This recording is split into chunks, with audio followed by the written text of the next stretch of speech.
ദുഃഖമൊടുക്കുന്ന തമ്പുരാനെ കൃഷ്ണ തൃക്കഴൽ ഞാനിതാ കുമ്പിടുന്നേ. ദുഃഖമെടുത്തതിനെന്തേ മൂലം കൃഷ്ണ ദുഃഖമെടുത്തതു ജന്മം മൂലം.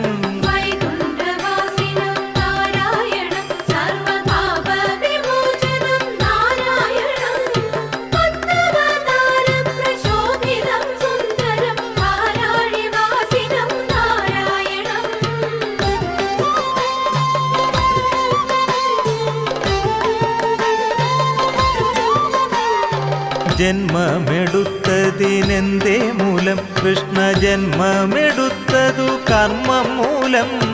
കർമ്മമെടുത്തതിനെന്തേ മൂലം കൃഷ്ണ കർമ്മമെടുത്തതു രാഗമൂലം.